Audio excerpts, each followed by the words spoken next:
Oh là là, regardez-moi ce beau gosse. Mais est-ce que tu savais qu'il n'est pas seulement beau gosse, mais aussi multimilliardaire et le fondateur de Telegram? Non, tu savais pas, hein? Attends, je t'explique. Voici Pavel Durov. Il est né le 10 octobre 1984 dans l'Union soviétique à Leningrad. Mais il a passé la majeure partie de son temps en Italie car son père travaillait à Turin. Et il avait déjà montré dans son enfance qu'il avait des plutôt bons skills en informatique car il avait piraté le réseau de son école. Lui et sa famille décidèrent de revenir dans leur pays d'origine qui s'appelait cette fois Russie. Et oui, l'Union soviétique entre temps, ça a un peu capoté on va dire. Et c'est l'endroit parfait où il décide de faire ses études supérieures. Il va étudier à l'université d'état de Saint-Pétersbourg. Voilà, c'est un petit truc, une petite université. Il y a 2-3 personnes un peu connues qui sont passées par là, un peu puissantes. Il va réussir facilement ses études, mais il va jamais aller récupérer son diplôme, sûrement parce que il en a absolument rien à foutre. Et vous allez voir que ce petit côté rebelle, il va revenir assez souvent. Et là, juste après l'université, à 22 ans, en 2006, sa vie va prendre un giga tournant car il va cofonder avec son frère VKontakte. Alors VKontakte, dans les grandes lignes, en fait, c'est simplement la version russe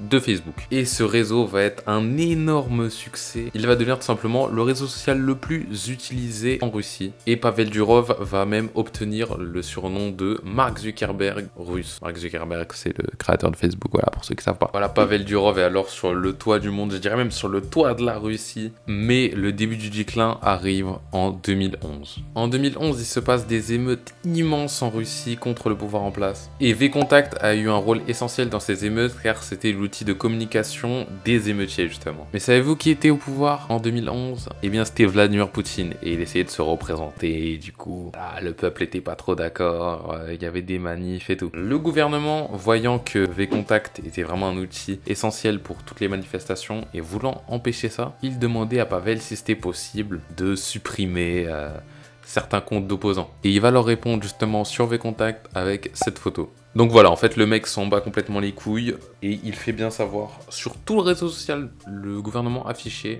devant tout le monde. Bon, le gouvernement décide que c'est trop et va réussir à le dégager du pays en mettant à la tête de VKontakte des oligarques proches du pouvoir. Bon, dans l'opération, Pavel va quand même prendre 300 millions de dollars pour lui, donc il se met quand même bien le mec. Bon, on a vu que pour Pavel, vraiment, la liberté d'expression, c'est essentiel. Et il va continuer à aller dans cette direction en fondant, juste après s'être fait virer, Telegram. Alors Telegram, c'est une simple application de messagerie instantanée. Là-dedans, rien de nouveau.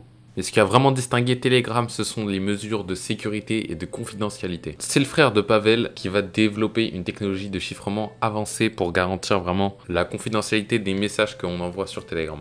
Et cette fois-ci aussi, ce fut un énorme succès. Cet aspect confidentiel et sa rapidité d'utilisation avec Telegram eut directement un succès énorme.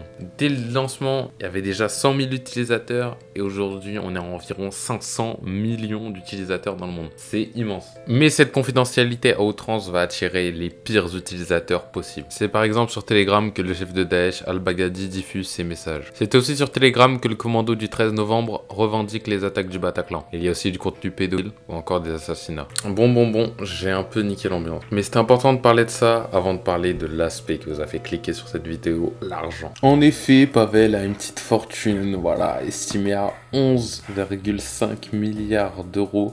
Regardez, ça prend juste tout l'écran en fait, cette valeur. Pavel Durov, avec tout cet argent, il s'est aussi acheté un physique de rêve. Regardez juste l'avant-après. Passe de gringalet, calvitie, à giga chat, beau gosse. Regardez, il a aussi poussé à la salle, hein. Il n'y a pas qu'à l'amener. Hein. Il y a aussi un acte qui l'a rendu extrêmement célèbre. Il s'est mis à jeter de l'argent littéralement par la fenêtre quand il était encore en Russie. Donc voilà, le mec jette sa monnaie, quoi. Jette sa monnaie sur le peuple. Pavel, il a aussi été naturalisé français et du coup, dorénavant, il s'appelle Paul Durov.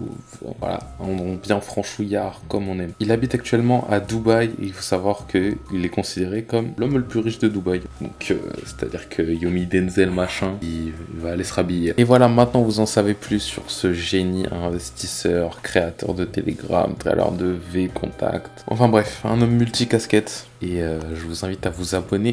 D'autres vidéos comme ça arrivent. N'hésitez pas à vous abonner. Salut.